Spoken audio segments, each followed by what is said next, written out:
Bonsoir à tous et bienvenue au 19h de la télévision de Burkina. Voici les titres. Une exposition iconographique sur la vie de personnalités africaines ayant marqué l'histoire du continent se tient au musée national jusqu'au 2 mars prochain.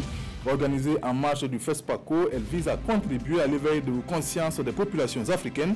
C'est la fondation Joseph Kizerbo qui en est l'initiatrice.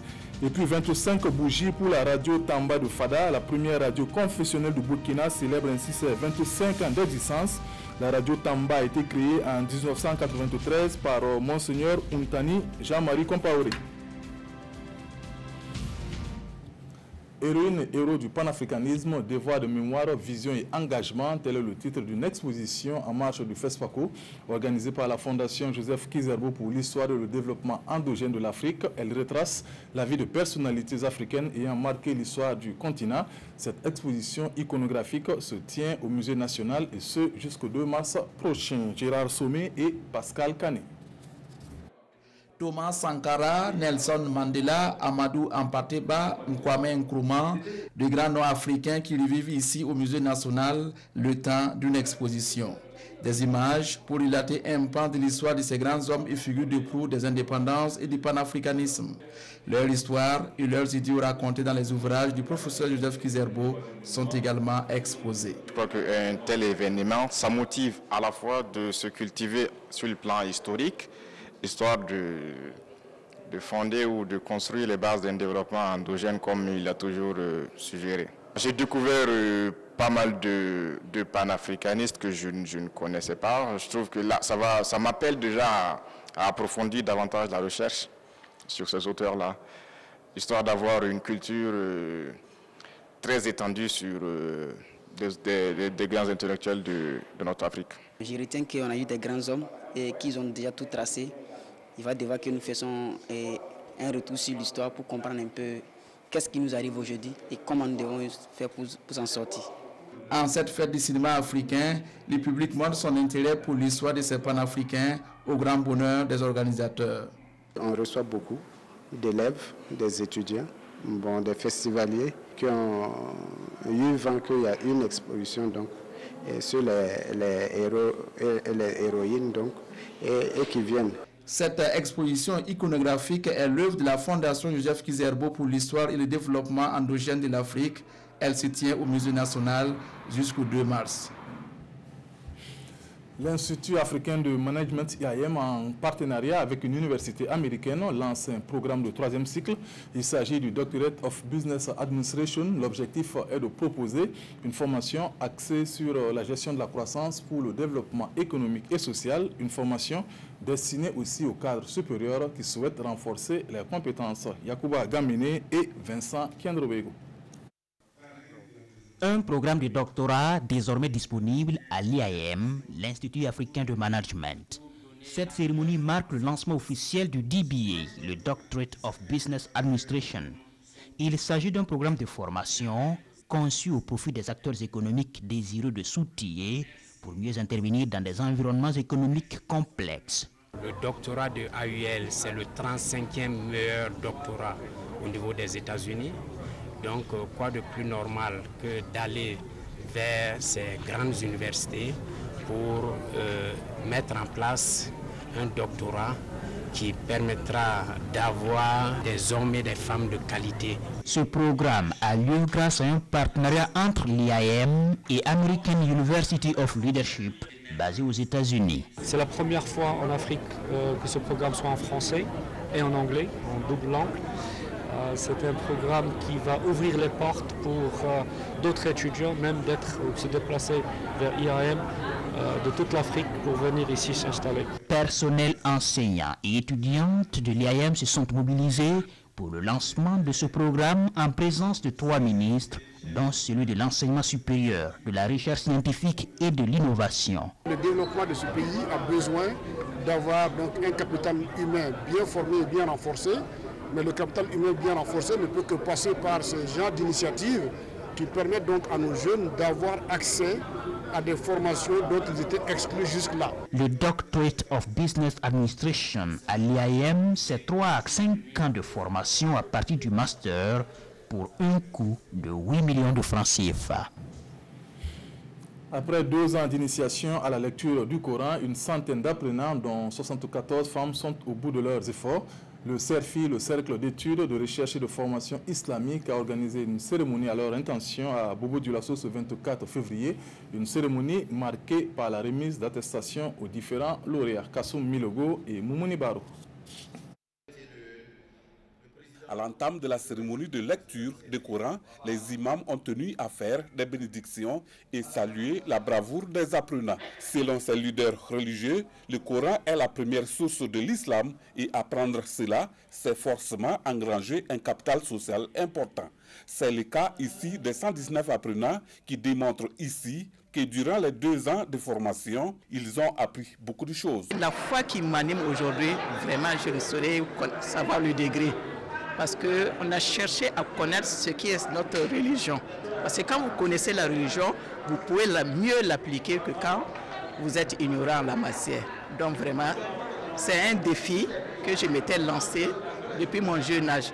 30 ans d'existence, le Centre d'études, de recherche et de formation islamique, CERFI, a toujours été au rendez-vous de la participation citoyenne. Nous sommes là pour magnifier donc, des intellectuels musulmans qui, malgré leur âge, malgré leurs occupations, ont pu avoir un peu de temps pour apprendre à lire la parole de Dieu, la parole qui apaise, la parole qui éclaire et qui apporte la paix. C'est vrai, l'islam se veut être une religion de paix, mais on n'ignore pas qu'il y a d'autres personnes qui l'utilisent à des fins autres que celles du bien-être, celles du vivre en commun. Et donc c'est bien de savoir que les intellectuels qui sont allés à l'école de blanc, comme on dit, à l'école laïque, reviennent et redécouvrir les religions, se pénétrer des valeurs spirituelles. Et c'est en alliant connaissances laïques et spirituelles qu'on va arriver, à mon avis, à construire une société paisible. Après la magnification de la grandeur du Coran et la célébration du courage, les CERFI récompensent ici, avec des attestations de reconnaissance, les personnes qui se sont engagées à appuyer ces actions. Le projet de mise à grande échelle des technologies des opérations post-récolte de Niébé est positif après 3 ans. Mise en œuvre dans le Sourou et le Nayala, les techniciens ont pu durant cette phase minimiser les problèmes liés notamment au battage post-récolte ainsi qu'à la conservation. Les acteurs du monde rural se sont retrouvés autour des acquis du projet. Reportage Jean Zongo et Abdul Rasmane Zongo. Le Burkina Faso produit en moyenne 600 000 tonnes de niébé selon ses consultants ici à l'image. À cette rencontre des acteurs du monde rural, il ressort que les producteurs de cette spéculation rencontrent de nombreuses difficultés après les récoltes. Il s'agit notamment du manque de moyens appropriés de battage et la mauvaise conservation. Mais grâce à l'appui des techniciens, ces risques post-production sont minimisés dans le Sourou et le Nayala. En plus des techniques de production, notamment des bonnes pratiques, il y a également des technologies qui sont mises en œuvre pour permettre non seulement de bien conserver le niébé, mais également de bien le traiter pour qu'il soit de qualité, il soit à la hauteur des exigences donc des consommateurs. La vulgarisation des acquis de ce projet reste un défi. Par définition, un projet est limité dans le temps. Mais là n'est pas le plus important. Le plus important, c'est qu'est-ce qu'on fait des résultats d'un projet après qu'il ait pris fin. Les recommandations issues de cet atelier devraient permettre de mettre à grande échelle les bonnes pratiques de conservation du niébé au Burkina Faso. La première radio confessionnelle du Burkina a un quart de siècle d'existence. Il s'agit de la radio Tamba de Fada. Elle a été créée par Monseigneur Jean-Marie Untani Compaoré en 1993. La célébration de ce jubilé d'argent a eu lieu ce 23 février à Fada, en présence de personnalités du monde des médias. Reportage Seydou Ninkiema et Ibrahim Sanou. Dans le cadre du jubilé d'argent. La radio Tamba de Fadan Gourma a 25 ans et 25 ans, ça se fête. À ce jubilé d'argent de la première radio confessionnelle du Burkina Faso, le monseigneur Jean-Marie Untani Compaoré qui l'a créé a tenu à être présent malgré le poids de l'âge. Quand j'étais à Fada, j'ai fait 16 ans. Mais je n'ai ouvert aucune paroisse. Mais j'ai ouvert une station radio, Radio Tamba. Et au finish, j'ai constaté que l'ouverture de cette radio correspondait à peu près à au moins l'ouverture de 5 paroisses. Et c'est sous le thème Radio Tamba, 25 ans au service de l'évangélisation et du développement, défis et perspectives, que se tient cette cérémonie. Cette radio, qui a déjà 25 ans, qui souffle ses 25 bougies, nous a permis vraiment de transmettre et surtout de transmettre le message de paix, le message de cohésion sociale. Pendant ces 25 ans d'exercice, la radio Tamba n'a jamais été interpellée par l'organe de régulation. Cela veut dire que le professionnalisme a été au cœur de cette vie de 25 ans. Au nombre des multiples activités menées pendant ces 4 jours de célébration, une messe d'action de grâce. Cette activité a regroupé plusieurs fidèles et tous ont remercié Dieu pour sa main protectrice pendant ces 25 ans d'émission de la radio qui rassemble. L'association Promo Culture milite pour plus de civisme dans les écoles de la province de Banwa. Elle a lancé la 2e édition du prix du meilleur spectacle à l'école primaire et secondaire. C'était ce 23 février à Solenzo, chef-lieu de la province. Reportage Samson Bationo, Edouard Ouedraogo et Aïcha Dianda. PMCEPS, le prix du meilleur spectacle à l'école primaire et secondaire des Banwa, se déroule ici à Solenzo. Cet événement, qui est à sa 2e édition, vise à susciter le brassage, la cohésion sociale et le vivre ensemble entre les élèves des différentes communes de la province. Les activités là vont se dérouler en aller-retour, en phase aller-retour.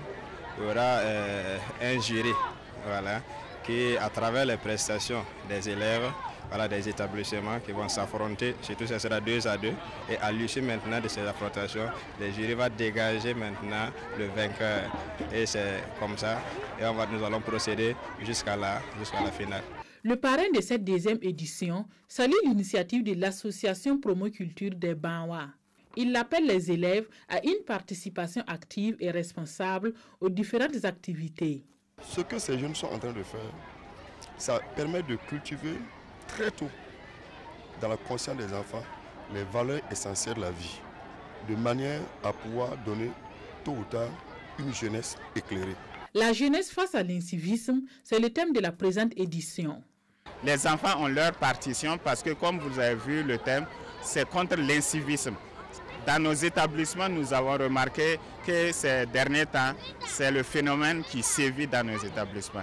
Donc nous allons passer par l'organisation de ces genres d'activités pour sensibiliser nos enfants, nos élèves, en même temps la population. Les compétitions commencent le 2 mars prochain et la finale est prévue pour le 5 mai 2019 à Solenzo. C'est la fin de cette édition. Merci de l'avoir suivi. Le 20h, c'est avec Peggy Ouedraogo. Bonne suite de programme sur la RTV. Bonsoir.